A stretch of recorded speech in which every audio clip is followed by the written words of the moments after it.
Hello students and parents.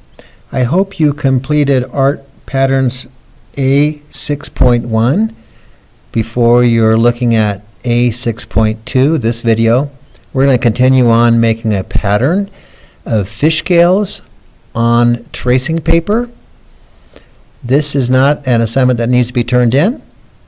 You can keep it at home. In fact, probably it would be something that you'd like to hang up on a wall. We're not finished yet, though. There'll probably be another video later on for coloring. This is just how to make a pattern repeat. Good luck.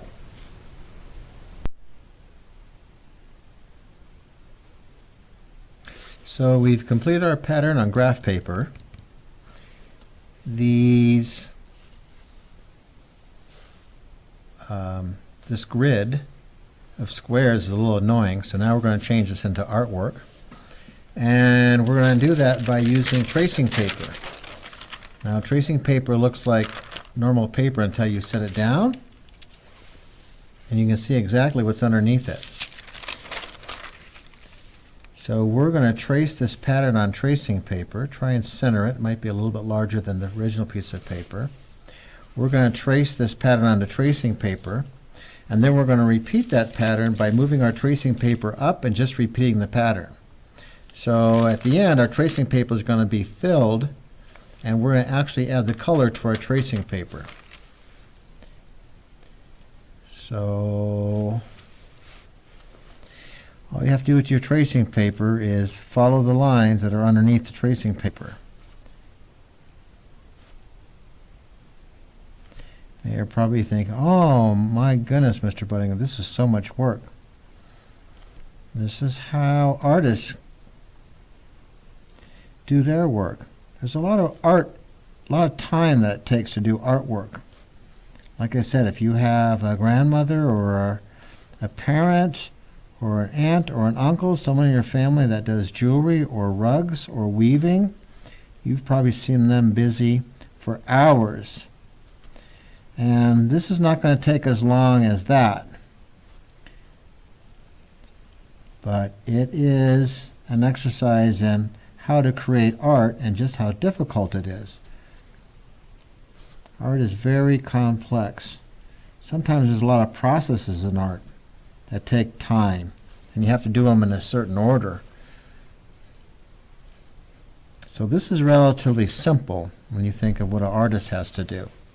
I'm going to go ahead and speed up the video. Go ahead and pause it if you need to.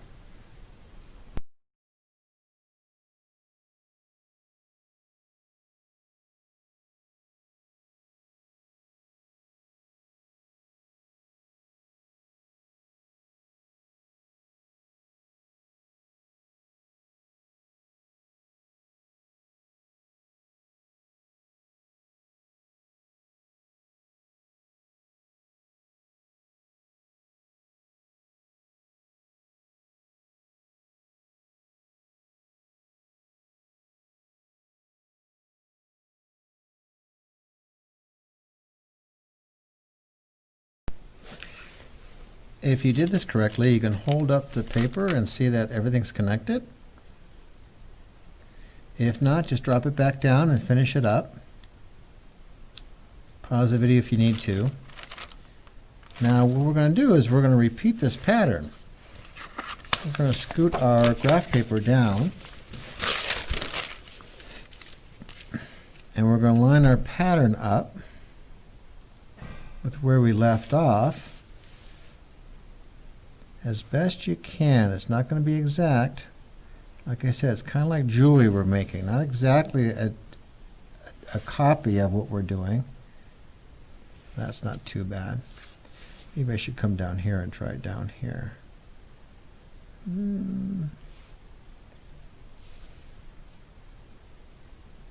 That's good enough. And I'm going to repeat my pattern down here on my next row. That way I don't have to make a whole sheet. I don't have to use the whole pattern on here and copy it in here. I can use only a section of the pattern here and then repeat it onto the graph paper. So again, do the best you can with this. If you're nice and neat, you're going to see your pattern repeating. If you need to adjust it, that's okay. We're going to do that at the end. You know, where your pattern comes together up here, we might have to adjust that a little bit. Down here it becomes simple again because you're just repeating the same pattern you did on top. I'm going to speed this up. Go ahead and pause the video if you need to.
So I'm done now, and it looks pretty good.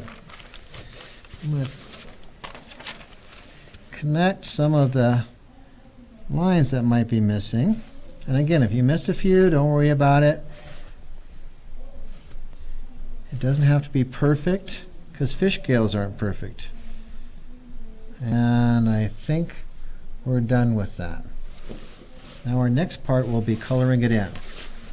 And I'll show you some suggestions on that.